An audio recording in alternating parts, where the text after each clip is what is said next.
오늘 말씀의 제목은 주님을 힘입는 자의 소망입니다. 자, 오늘 14장을 읽었는데 3절 말씀을 좀 먼저 보실까요? 두 사도가 오래 있어 주를 힘입어 담대히 말하니, 그렇게 말씀을 하고 있습니다. 두 사도란 바울과 바나바지요. 이 두 사도가 어디에 오래 머물렀다고 했습니까? 1절 보니까 이고니온이라는 곳에서 오래 머물렀다라고 기록을 하고 있습니다. 그냥 스쳐 지나갈 수도 있는 말씀이에요. 그래, 다른 곳보다는 조금 더 오래 머물렀었나 보구나, 우리가 그렇게 생각을 할 수도 있어요. 근데 오늘 이 본문에서 두 사도가 오래 있었다라고 말하는 것은 그게 좀 특별한 사연이 있습니다.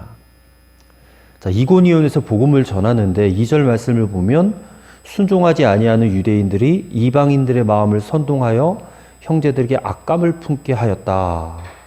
그러니까 복음을 전하니까 복음을 반대하는 세력이 또 일어나는 겁니다. 뒤에서 사탄이 충동질하는 거죠. 믿지 않는 유대인들, 그들을 선동해가지고 이 바울과 바나바에게 악한 감정을 품게 만들어서 대적하게 만드는 겁니다. 그러니까 이런 방해를 받고 이런 핍박을 지금 받고 있는 상황 가운데 바울과 바나바가 오래 있었다는 겁니다. 오래 있었다. 그러니까 그런 핍박이 있음에도 불구하고 여기에 오래 있었다는 것이 오늘 우리가 붙잡아야 될 포커스가 되는 말씀이라는 거예요. 사실 우리가 이고니온에 갔어요. 저와 여러분이 가서 복음을 전해요. 근데 우리를 막 반대합니다. 핍박하고 막 돌을 들어서 치려고 해요. 그럼 여러분 거기 하루라도 더 있고 싶겠어요? 죽고 싶지 않으니까 하루라도 빨리, 1시간이라도 빨리 그 성을 탈출해 나오고 싶을 것입니다.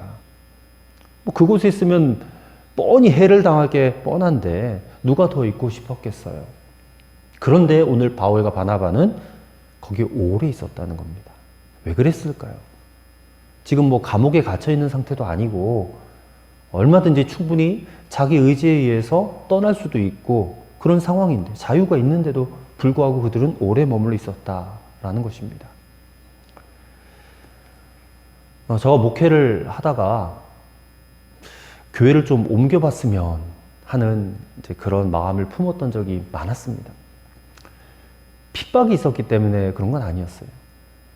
지금 내가 목회하고 있는 목양지가, 임지가 마음에 들지 않으니까, 내 마음에 쏙 들지 않으니까 그런 마음이 찾아오는 겁니다. 그리고 우리가 뭐 시쳇말로 남의 떡이 커 보인다 그런 말도 하듯이 새로운 곳에 가면 여기서보다는 좀 더 잘 되겠지, 더 낫겠지, 좋겠지, 근데 막연한 그런 마음 때문에 그런 겁니다. 근데 오늘 사도 바울을 보면서, 바나바를 보면서 이들은 지금 핍박이 있고 죽음의 위협이 있는 곳에도 거기에 오래 남아 있더라, 거기서 꾸준히 복음을 전하였더라, 이런 말씀을 주는 겁니다. 14절의 말씀도 보세요. 14절의 말씀도 보면 두 사도 바나바와 바울이 듣고 옷을 찢고 무리 가운데 뛰어들어가서 소리를 질렀다라고 말씀하고 있어요. 이게 왜 이런 일이 지금 일어났냐면, 우리가 지금 본문을 읽었다시피 사람들이 찾아와가지고 바울과 바나바를 신으로 추앙하고 경배할 때 이런 일이 있었다는 겁니다. 루스드라라는 곳에 갔어요. 거기서 복음을 전하다가 나면서부터 걷지 못하던 장애인이 있습니다. 그 사람에게 믿음이 있는 걸 본 거예요. 이 사람이 일어날 수도 있겠다라는 믿음을 본 거예요. 그를 보고 네 발로 일어서라, 바울이 명령을 하니까 그 사람이 벌떡 일어나 걷는 거예요. 근데 주변 사람들이 그 모습을 보고 놀란 겁니다. 그래서 이 일을 일으킨 바나바를 제우스라고 말을 하고, 그리고 바울을 제우스라고 하고 바나바를 헤르메스라, 이렇게 하면서 신이 인간의 모습으로 나타난 것이라고 여기고 그들에게 제사를 드리려고 한 것입니다. 그때 바울이 오늘 14절의 말씀에 뭐라고 합니까? 옷을 찢고 그리고 무리 가운데 뛰어들어서 소리를 지르면서 15절에 뭐라고 말하냐면 이르되 여러분이요 어찌하여 이러한 일을 하느냐, 우리도 여러분과 같은 성정을 가진 사람이라, 이렇게 소리를 쳤다는 것입니다. 그러니까 이 대목을 보면서도 저는 바울이나 바나바처럼 이런 능력도 없는 그런 아주 평범한 목사인데도 불구하고 이 성도님들이 저를 그렇게 아껴주시고 또 사랑해주시고 대접해주실 때에 그것을 제 마음으로 너무 좋게 여기고 때로는 당연히 여기고 또 때로는 그것을 막 즐기고 있는 저의 모습을 보게 됩니다. 만약에 저에게도 이 사도 바울과 같은 이런 권능이 나타나게 될 때에 어떤 사람들이 저를 막 보면서 목사님 대단하세요. 목사님에게 그런 권능이 있으시다니 저는 몰랐어요 하면서 막 저를 축켜 세우고 높일 때 저라면 그들 앞에서 옷을 찢고 소리를 지르면서 이렇게 했을 수 있을까? 그런 생각이 들었습니다.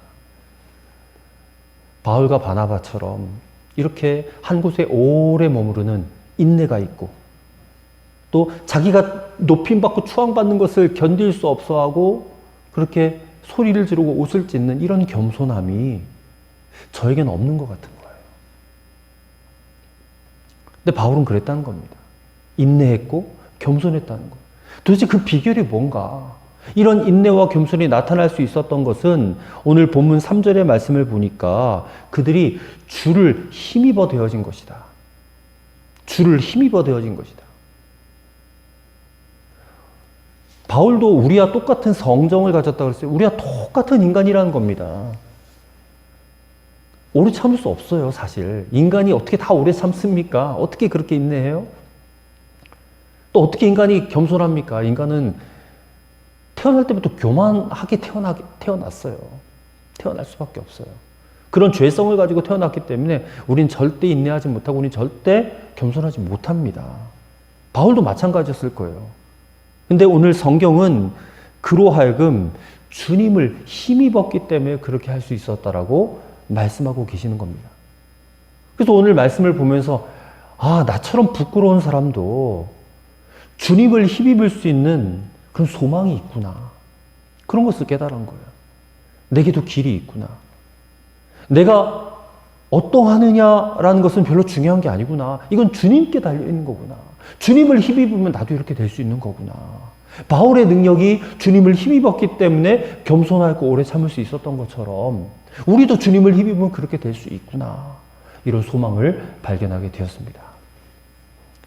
자, 그렇다면 사도 바울은 어떻게 주님을 힘입어 이렇게 인내와 겸손으로 사역할 수 있었을까?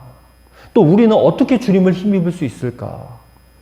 그런 주님을 힘입는 자의 소망을 발견하는 오늘 이 시간이 되기를 간절히 바랍니다. 첫째로 사도 바울은 복음의 능력을 받은 사람이었기 때문입니다. 복음의 능력을 받은 사람이었기 때문이라.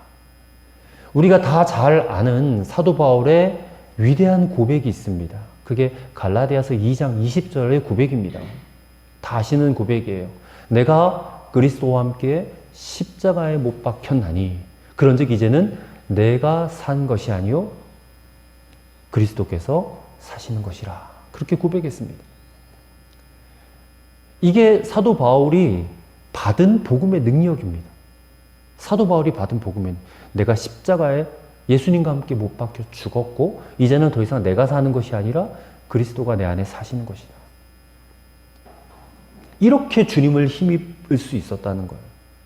나 죽고 예수로 사는 이게 바로 사도 바울의 인내와 겸손의 비결이었다라는 겁니다. 그래서 이 복음의 능력이 어떻게 나타나느냐? 오늘 본문을 우리가 읽었듯이 아무리 힘들어도 핍박이 와도 그리고 심지어는 돌로 쳐 죽임을 당할 수 있는 목숨의 위협 앞에서도 인내할 수 있고 겸손할 수 있고 충성할 수 있는 능력이 된다는 것입니다. 자, 이고니온에서 죽을 것 같은 위협을 당했어요. 유대인들로부터.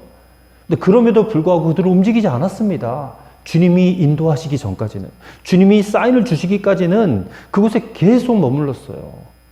그래서 복음을 전했습니다. 주님과 함께 죽은 자가 각오가 되어 있으니까 뭐가 또 죽는 게 겁이 나겠어요. 이미 나는 주님과 함께 죽었는데 이런 마음이 그 안에 강하게 있으니까 거기 오래 있을 수 있었다라는 것입니다. 근데 사람들이 막 돌을 들어서 죽이려고 할 때에 주님께서 아마도 사인을 주셨던 것 같아요. 이제는 떠나야 된다. 지금 여기서 죽으면 안 된다. 이제는 떠나야 된다. 하고 사인을 주셨을 거예요. 그래서 떠나가지고 다른 곳으로 간 겁니다.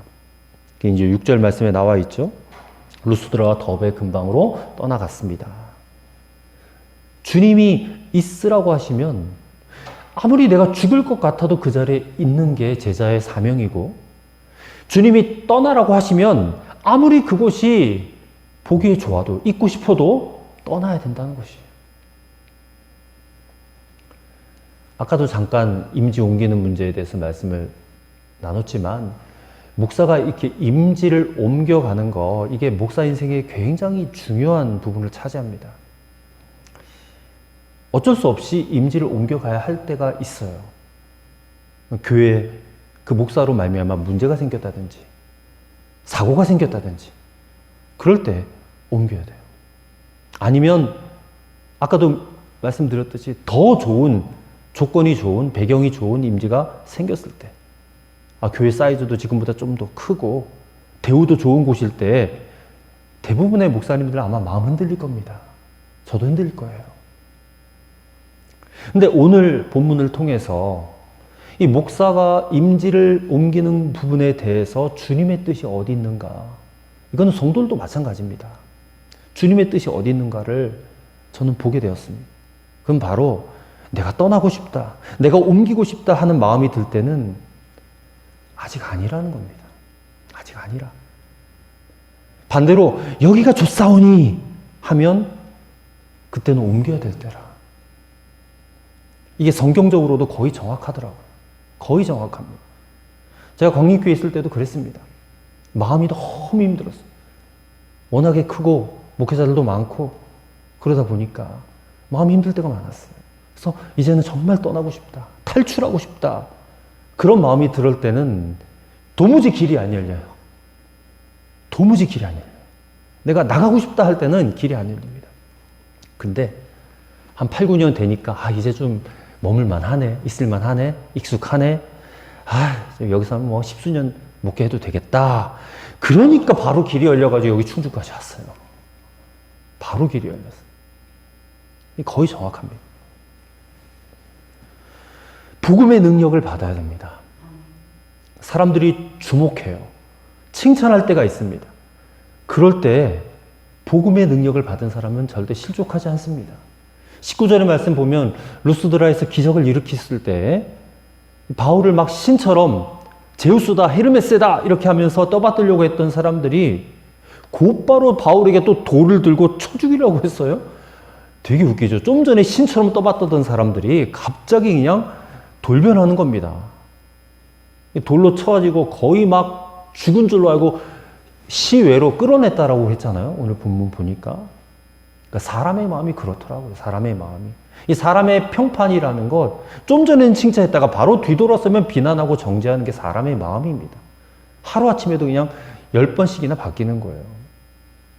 만약에 사도 바울이 그것도 모르고 자기를 막 신처럼 떠받들어 줄 때에 그게 너무 좋아가지고 그를 막 다 누리고 있었다면, 그를 마음에 두고 있었다면 아마 바울은 거기서 넘어졌을지도 몰라요. 근데 바울은 복음의 능력이 있었거든요. 나 죽고 예수로 사는 이 복음의 능력이 있었기 때문에 아무리 자기를 떠받들어주고 칭찬해도 거기에 반응하지 않았다는 거예요. 오히려 옷을 찢고 그 칭찬을 거부했어요. 왜요? 하나님께 돌아갈 영광을 자신이 차지하는 것이 얼마나 두려운 일인가를 그는 알고 있었기 때문에 그래요. 모든 영광을 하나님이 받으셔야죠. 그 사람을 낫게 한 게 사도 바울의 권능입니까? 사도행전 3장에서 성전 미문에 앉았던 그 안전뱅이를 베드로가 일으켰을 때도 똑같이 반응했어요. 이게 나에게 능력이 있어서 이런 권능이 나타난 것이 아니다. 주 예수 그리스도께서 이와 같은 권능을 일으켜 주셨다. 그렇게 담대하게 선포했지 않습니까? 그러니까 우리 삶을 또 우리 인생을 둘러싸고 있는 모든 상황 가운데 마귀가, 사탄이 성도를 넘어뜨리는 두 가지의 무기가 있어요. 하나는 두려움이라는 무기입니다. 마귀는 끊임없이 우리에게 두려움을 줍니다. 그 두려움이 염려로 가요. 사실은. 이 두려움을 통해서 성도들이 하나님의 뜻을 깨달아도 말씀대로 살지 못하게 막아요. 말씀대로 살아야 된다는 거 아는데 두려움을 자꾸 주니까 나 이거 없으면 나 망할 텐데, 나 이거 없으면 죽을 것 같은데. 그래서 그거 내려놓지 못하고 포기하지 못하게 끊임없이 두려움과 염려를 넣어줘요.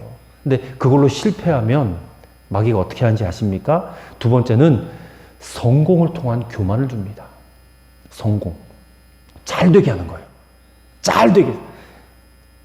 내 능력으로 뭔가를 이루었다 싶을 정도로, 그 정도로 잘 되게 해주셔서 교만을 넣어줍니다. 그래서 기어코 넘어뜨리려고 해요. 사실 이 성공이 핍박보다, 두려움보다 훨씬 더 무서운 시험이에요. 루스드라에서 걷지 못하던 장애인을 고친 사건, 이게 놀라운 승리의 사건이자 동시에 바울에게 있어서는 큰 위기입니다. 만약에 바울이 루스드라 사람들의 그 칭찬에 조금이라도 마음이 기울어졌다면 결과는 끔찍했을 것이에요. 그 마음에 교만이 타고 들어와서 사탄이 지배하는 사람이 됐을지도 모른다는 겁니다. 그럼 하나님이 떠나버리시는 거예요. 하나님께서 겸손한 자에게 역사하시고 교만한 자는 대적하신다 그랬거든요. 야고보서 말씀 보면. 교만한 자와 함께하지 않으십니다, 하나님은. 그렇기 때문에 마귀가 성공을 통해서 교만을 넣어주는 거예요. 여러분, 우리에게 중요한 것은 사람들이 나를 칭찬하느냐 안 하느냐, 이게 중요한 게 아닙니다. 우리에게 정말 중요한 것은 하나님이 나와 함께 하시느냐 아니면 떠나시느냐, 이게 중요한 거예요. 하나님이 언제나 나와 함께 하실 수 있도록 여러분 만들어 가셔야 됩니다. 그 비결이 복음의 능력을 받는 거예요. 사람의 평판에 귀 기울이지 않아요. 사람 평판에 마음이 흔들리지 않습니다. 붙으면 좋겠지만 떠나도 상관없어요. 괜찮아요. 거기 별로 두려워하지 않습니다. 반대로 하나님이 떠나시는 것에 대해서는 옷을 찢고 소리를 질러서라도 막을 것이에요. 왜냐하면 하나님이 떠나시면 난 죽으니까. 그걸로 끝이니까.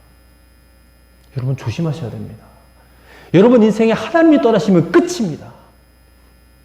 그렇게 되지 않도록 하셔야 돼요. 복음의 능력, 그 능력 안에 여러분 들어오셔야 됩니다. 어떻게 하면 복음의 능력 안에 들어올 수 있어요? 주님을 끊임없이 바라보는 거예요. 예수님을 바라보는 겁니다.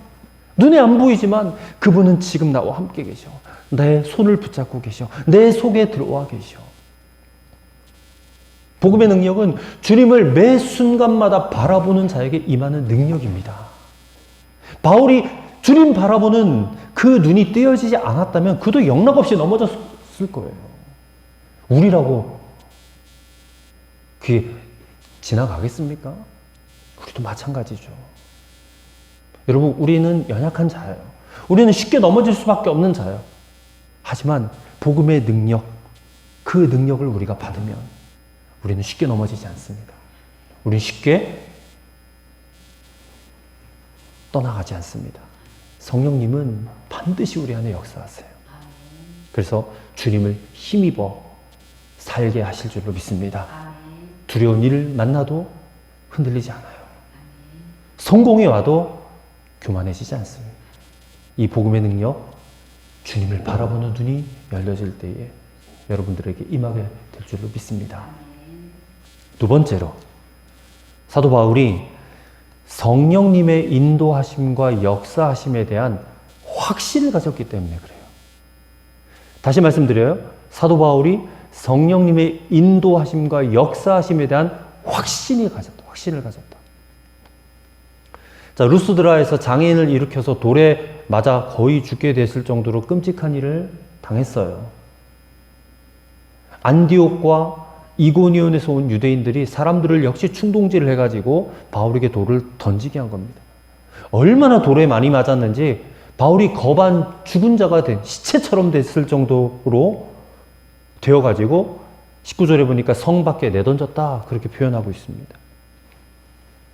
바울로서는 처음 당하는 고난이었을 거예요.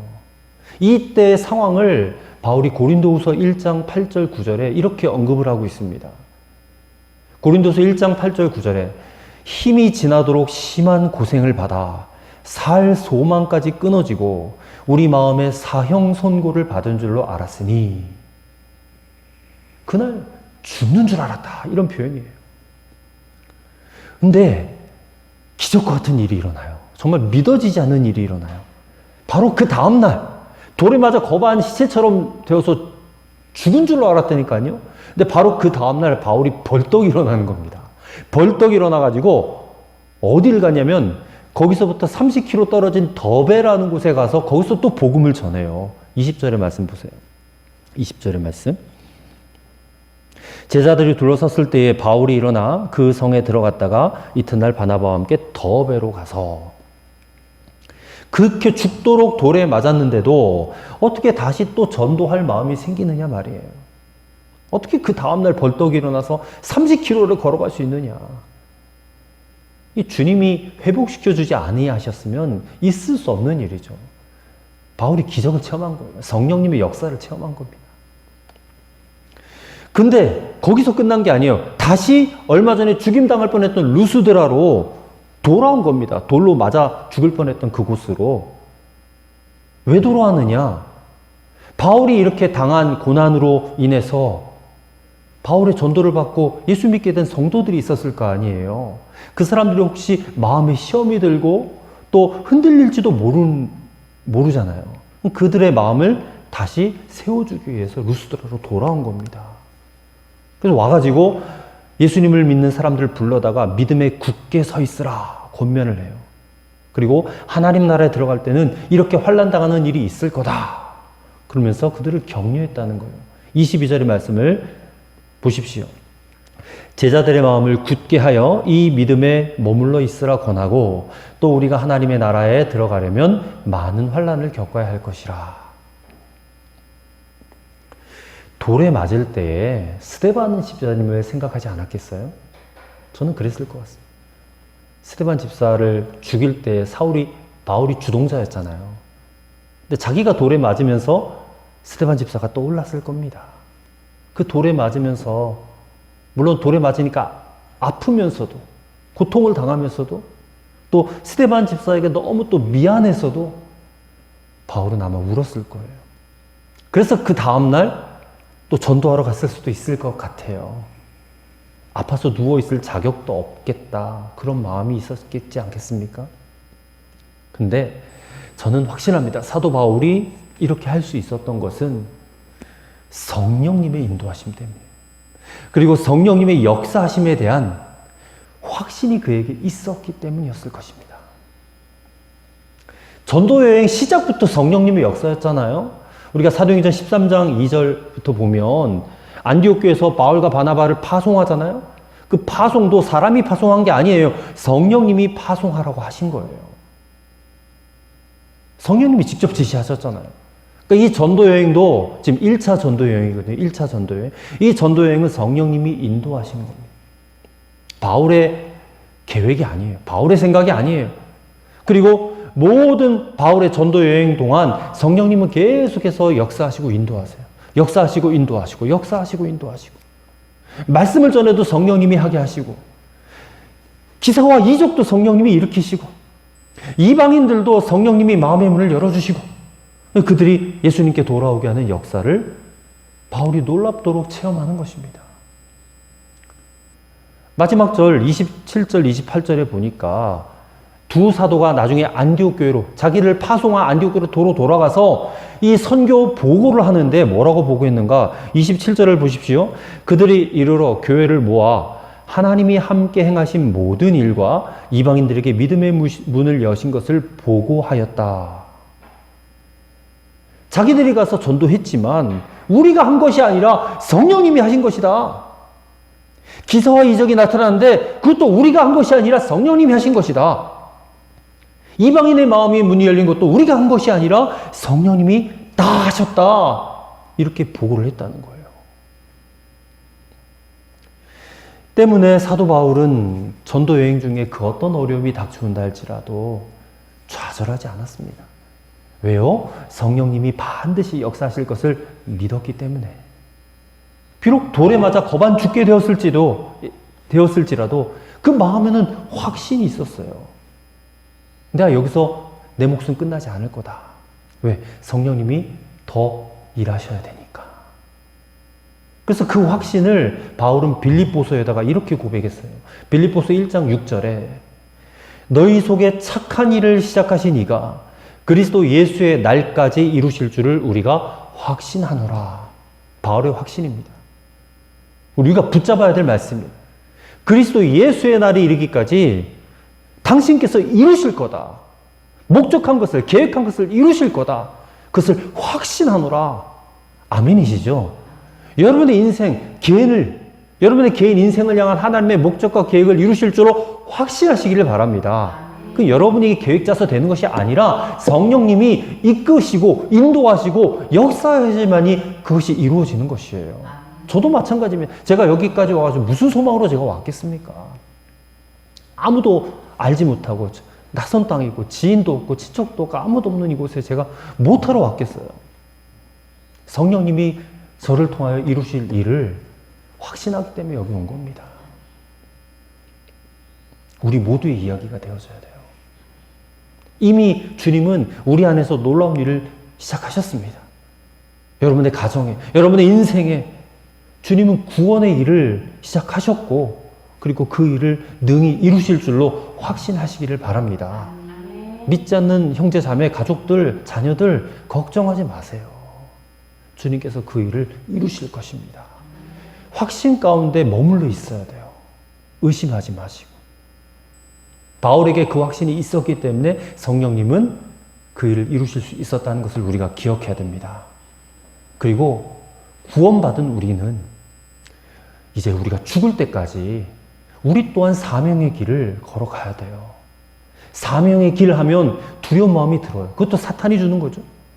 아, 사명의 길은 고생하는 길이라던데. 물론 겉으로 보기에는 고생하는 것처럼 보일 수도 있습니다. 하지만 우리 눈에 보이지 않는 성령님, 그분의 역사도 분명히 있단 말입니다. 그래서 눈에 보이는 고생길, 가시밭길, 돌짝밭길이라고 그 길을 포기하면 안 된단 말이에요. 성령님이 하실 일이 있는데 우리 그것 바라보고 그 고생길, 그 십자가의 길 함께 걸어갔으면 좋겠습니다. 아멘. 여러분도 이 교회 오셔서 저와 함께 신앙 공동체 이루어서 살아가는 것이 쉽지만 않으실 거예요. 때론 마음에 허전함도 있고 어려움도 있고 내가 여기서 뭐 하나, 뭐 하고 있나 이런 생각이 들 수도 있을 거예요. 하지만 주님이 우리를 인도하시는 그 길은 평탄한 길만 있는 것이 아닙니다. 오히려 돌짝밭, 가시밭길이 더 많아요. 하지만 성령님은 분명히 살아계셔서 우리 교회와 함께 하시고 이 교회 동참하신 여러분의 삶을 통하여 일하실 줄로 믿습니다. 그 확신을 갖고 나아가는 저 여러분이 되시기를 간절히 축원합니다. 마지막 세 번째로 사도 바울은 자신의 모든 것을 다 주님께 맡기고 살았기 때문입니다. 자신의 모든 것을 다 주님께 맡기고 살았다. 굉장히 중요한 대목입니다. 자, 23절을 보시면 바울과 바나바가 루스드라 또 이고니온 등을 떠나서 안디옥으로 돌아올 때에 각 교회마다 장로들을 세웠습니다. 장로들을 세웠습니다. 근데 이 장로들이 오늘날 우리가 교회 가면 보는 장로님들 아니에요. 이 교회 장로님들 믿음이 대단히 좋으신 분들이고 교회를 위해서 온전히 헌신하실 수 있는 분들이고 그리고 교회를 위해서 죽을 수도 있는 그런 장로님들인데 여기 본문에 기록된 장로들은 새신자들이에요. 바울이 복음 전에서 기어이 믿어봐야 오래 있어봐야 1년, 2년 아니겠습니까? 1, 2년 된 초신자들이에요.